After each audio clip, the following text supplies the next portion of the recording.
I'm Jan with this month's Mini Morsel. Recently, I became a great-grandmother. Hearing Kyra's mom talk about her and what she is already doing at 1 month old reminds me of the amazing capabilities even newborn infants possess.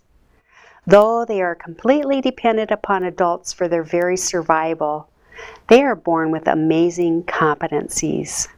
They are born with the capacity and desire for relationships.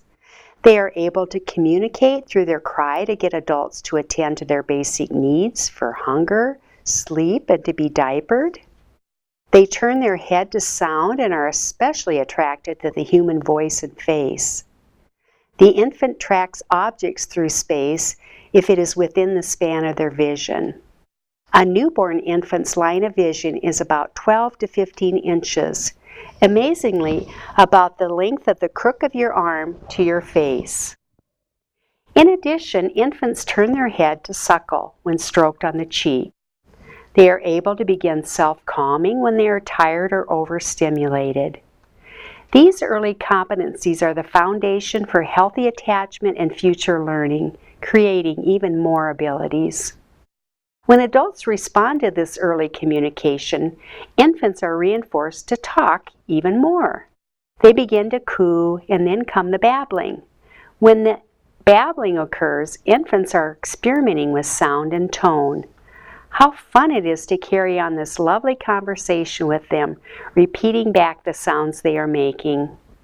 I remember the joy of hearing my own infant upon waking up from a nap talking and entertaining herself in the crib in the next room.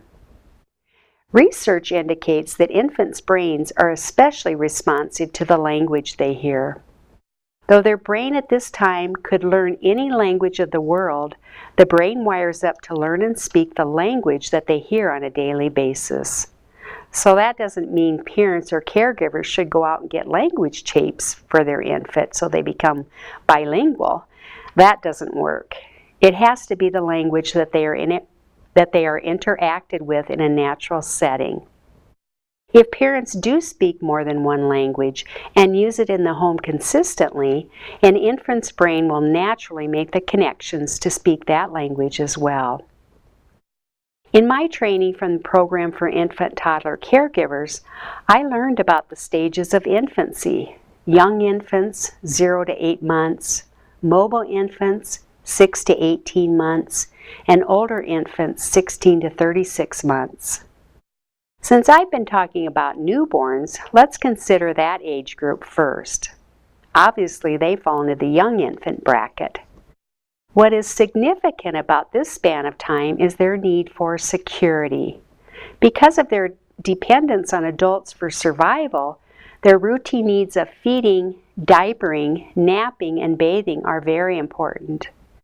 As adults attend to these needs on a consistent basis, the infant gets the message that my needs are important to this person and I'll be taken care of. Thus, she begins to feel secure. When she communicates her need for interaction and relationship and the adult responds, she can also begin to feel secure that she will not only be taken care of, but that she is also valued.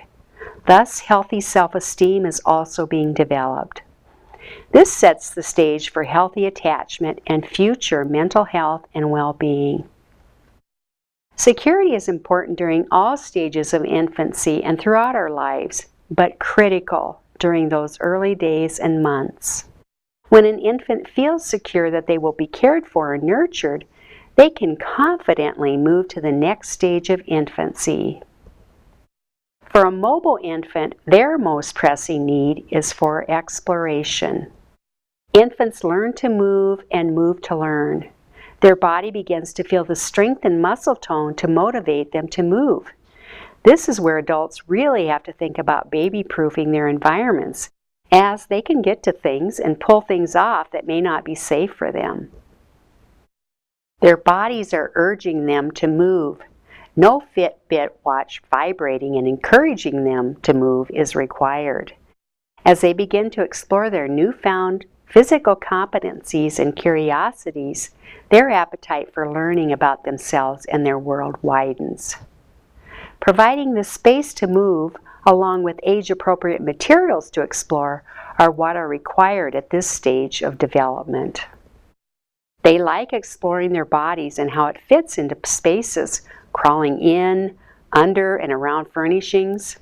They also enjoy climbing up on things without knowing the risks. Instead of constantly redirecting and saying no to this internal desire, we can provide for these needs by creating safe materials that are appropriate to climb on, such as pillows, couch cushions, low mattresses, etc. This allows children to master this feat and build self-confidence. Thanks for joining me for this month's mini morsel. Tune in next month as we discuss older infants, or what most people refer to as toddlers.